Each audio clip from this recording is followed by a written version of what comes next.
ನಮಸ್ಕಾರ. ನೀವು ನೋಡ್ತಿರೋದು ನ್ಯೂಸ್ 88 ಗದಗ.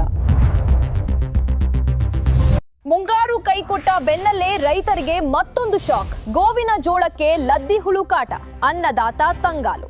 ಗದಗ ಪ್ರಸಕ್ತ ವರ್ಷ ಮುಂಗಾರು ಮಳೆ ಕೈಕೊಟ್ಟ ಪರಿಣಾಮ ಸಂಕಷ್ಟದಲ್ಲಿರುವ ರೈತರಿಗೆ ಇದೀಗ ಮತ್ತೊಂದು ದೊಡ್ಡ ಹೊಡೆತ ಎದುರಾಗಿದೆ. ಸರಿಯಾದ ಸಮಯಕ್ಕೆ ಮಳೆ ಬಾರದೆ ಬಿತ್ತನೆ ಮಾಡಿದ ಬೆಳೆಗಳು ಒಣಗುತ್ತಿರುವ ನಡುವೆಗೆ ಗೋವಿನ ಜೋಳದ ಬೆಳೆಗೆ ಲದ್ದಿ ಹುಳು ಫಾಲ್ ಆರ್ಮಿ ವರ್ಮ್ ದಾಳಿ ನಡೆಸಿದ್ದು ಅನ್ನದಾತರು ತೀವ್ರ ಆತಂಕಕ್ಕೆ ಒಳಗಾಗಿದ್ದಾರೆ.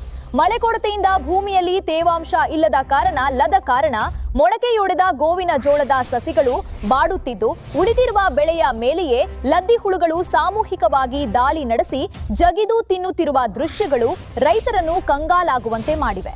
ಒಂದೆಡೆ ಬರ ಪರಿಸ್ಥಿತಿ, ಮತ್ತೊಂದೆಡೆ ಕೀಟಬಾಧೆ ಎದುರಾಗಿರುವುದರಿಂದ ಈ ಬಾರಿ ಗೋವಿನ ಜೋಳದ ಇಳುವರಿ ಮೇಲೆ ಭಾರೀ ಹೊಡೆತ ಬೀಳುವ ಸಾಧ್ಯತೆ ಇದೆ ಎಂದು ರೈತರು ಆತಂಕ ವ್ಯಕ್ತಪಡಿಸಿದ್ದಾರೆ.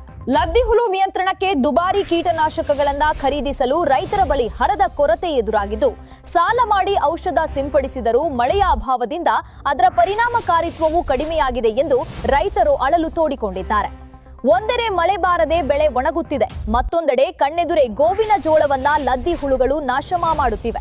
ಸರ್ಕಾರ ತಕ್ಷಣ ಕೃಷಿ ಅಧಿಕಾರಿಗಳನ್ನ ಸ್ಥಳಕ್ಕೆ ಕಳುಹಿಸಿ ಉಚಿತ ಕೀಟನಾಶಕ ವಿತರಿಸಬೇಕು ಹಾಗೂ ರೈತರಿಗೆ ಸೂಕ್ತ ಪರಿಹಾರ ಘೋಷಿಸಬೇಕು ಎಂದು ಸ್ಥಳೀಯ ಅನ್ನದಾತರು ಆಗ್ರಹಿಸಿದ್ದಾರೆ.